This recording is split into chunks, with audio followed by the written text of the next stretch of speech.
নমস্কার আমার আপনজনেরা, রুদ্রবার্তায় আপনাদের সকলকে স্বাগত জানাই। আমি রুদ্রপ্রসাদ ব্যানার্জি। গোটা দেশ, গোটা বিশ্ব সবাই যখন অপারেশন সিঁদুরের পরে মোদিজির জয়গান করছে, যখন আমাদের দেশ থেকে বিভিন্ন রাজনৈতিক দলের নেতারা দেশের জন্য বুক ফাটাচ্ছেন বিভিন্ন প্রান্তে গিয়ে, ঠিক তখনই সমস্ত বিশ্বের কাছে ভারতের প্রধানমন্ত্রীকে এবং ভারতবর্ষকে ছোট করার কাজ করলো রাহুল গান্ধী। আসলে পাপ্পু কি পাপ্পুই রয়ে গেছে? এই প্রশ্নটা কিন্তু সবাই করছে। আর কিভাবে তিনি নরেন্দ্র মোদীকে বলেছেন নরেন্দ্র সারেন্ডার, শুনলে আপনিও কিন্তু রেগে যাবেন। গোটা ভারতবর্ষ জুড়ে এর প্রতিবাদ হওয়া দরকার বলে মনে করছি। চলুন শুরু করা যাক এই নিয়ে এই মুহূর্তের রুদ্রবার্তা। আপনারা জানেন অপারেশন সিঁদুর মানে পাকিস্তানের ওপরে আমাদের যে হালকা করে টাচ করা, যাতে ওদের নটা জঙ্গি ঘাঁটি গুঁড়িয়ে গেছে, বিভিন্ন এয়ারপোর্ট বা এয়ার বেস সেগুলো ধ্বংস হয়েছে, এবং তার ফলে নিউক্লিয়ার ওয়েপন্স বের করা জায়গাতেও না থেকে নিউক্লিয়ার ওয়েপন্সের জায়গাও নষ্ট হয়ে যাওয়ার ভয়ে পাকিস্তান যখন ভারতবর্ষের কাছে আত্মসমর্পণ করেছে, যখন ভারতবর্ষ সিন্ধু নদীর জল, যেটা সিন্ধু জল চুক্তি ছিল, সেই চুক্তিকে খতম করে দিয়েছে নরেন্দ্র মোদী, এবং অপারেশন সিঁদুর করে দিয়ে বুঝিয়ে দিয়েছে যে আজকের ভারত কারুর কথা শোনে না।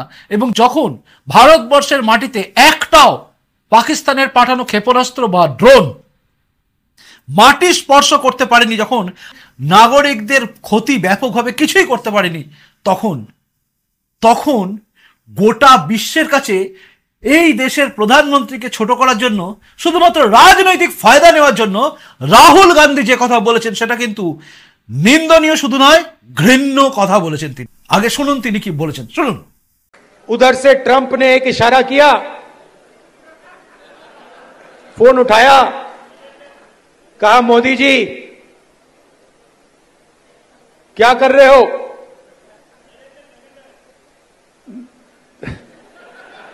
नरेंद्र सरेंडर, और जी हजूर करके नरेंद्र मोदी जी ने ट्रंप के इशारे का पालन किया। শুনলেন, তিনি বলছেন ডোনাল্ড ট্রাম্প ফোন করেছিল নরেন্দ্র সারেন্ডার। আসলে এই যে রাহুল গান্ধী, যাকে বিরোধীরা বলে পাপ্পু, মাঝে মাঝে মনে হয় তারা কেন বলে।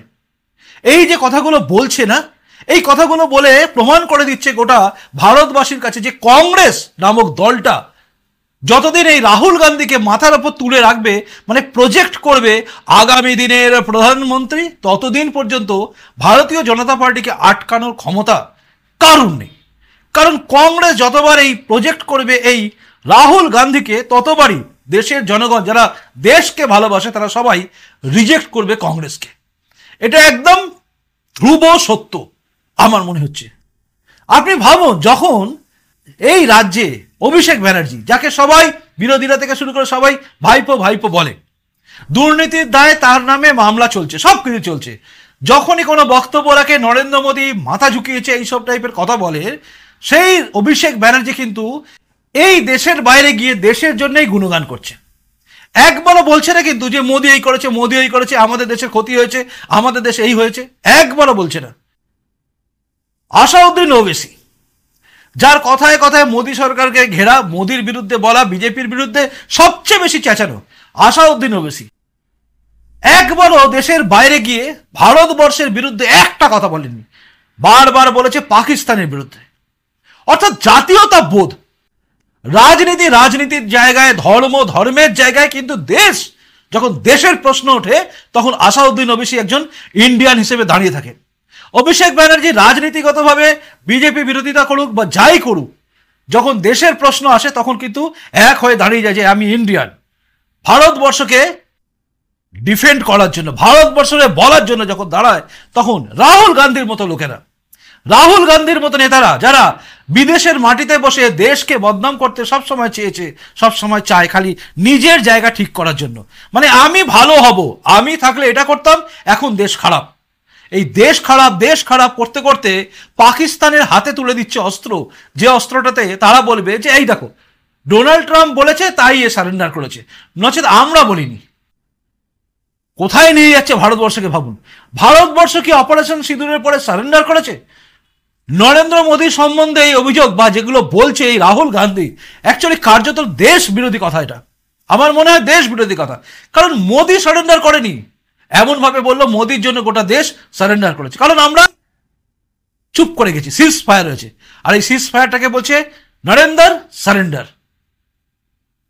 এবার যদি রাহুল গান্ধীর নামটাকে নিয়ে কেউ ব্যঙ্গাত্মক ভাবে বলে, রাহুল বলে একটা কিছু বলে দেয়, অনেক কিছু নাম এসে যায়, অনেক কিছু পাশে পেছনে বসানো যায়, অনেক কিছু অনেক কিছু মানে খারাপ থেকে শুরু করে ভালো সব বসানো যায়।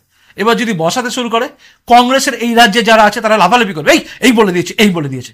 কিন্তু একবার ভাববেন এই রাহুল গান্ধীর মতো লোকেরা যারা দেশের মধ্যে বসে নরেন্দ্র মোদীকে ছোট করছেন, দেশের মধ্যে থাকা নেতারা যারা প্রশ্ন করেন যে কতগুলো ফাইটার জেট আমাদের ধ্বংস হয়েছে জানান, আমাদের কোনগুলো ক্ষতি হয়েছে জানান, তখন প্রশ্ন ওঠে এরা দেশের দিকে আনুগত্য দেখায় নাকি বিদেশের মাটির দিকে আনুগত্য দেখায়?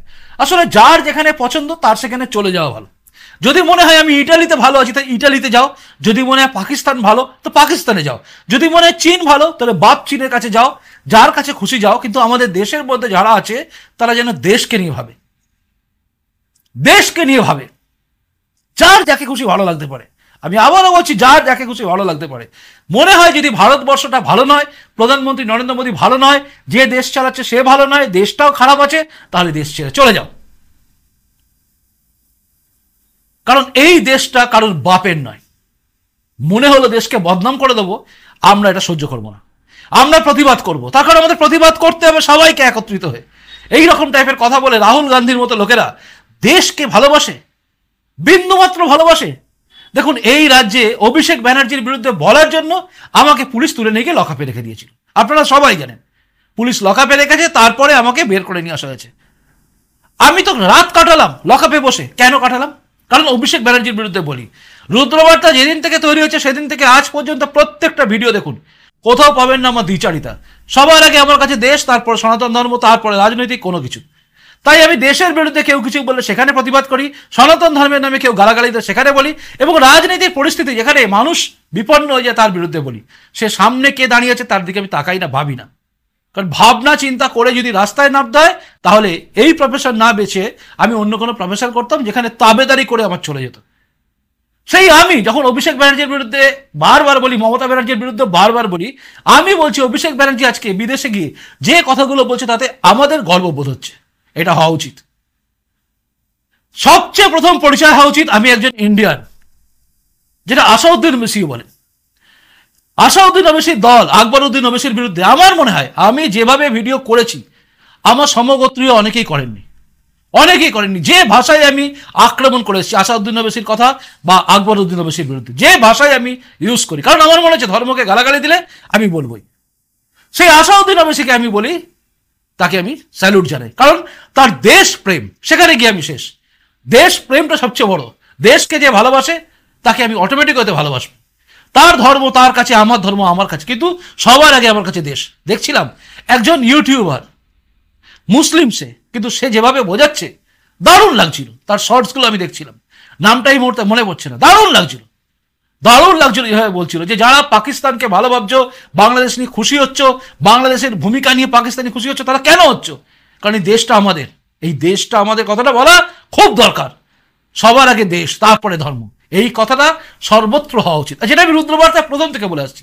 ফার্স্ট ভিডিও দেখুন, আজকের ভিডিও দেখুন, সব জায়গায় পাবেন আগে দেশ আমার কাছে সবার আগে। আর আজকে রাহুল গান্ধীর মতো মানুষ, যাদের কাছে দেশ আগে নয়, যাদের কাছে দেশের সম্মান আগে নয়, প্রধানমন্ত্রী নরেন্দ্র মোদীকে ছোট করে হাসছে।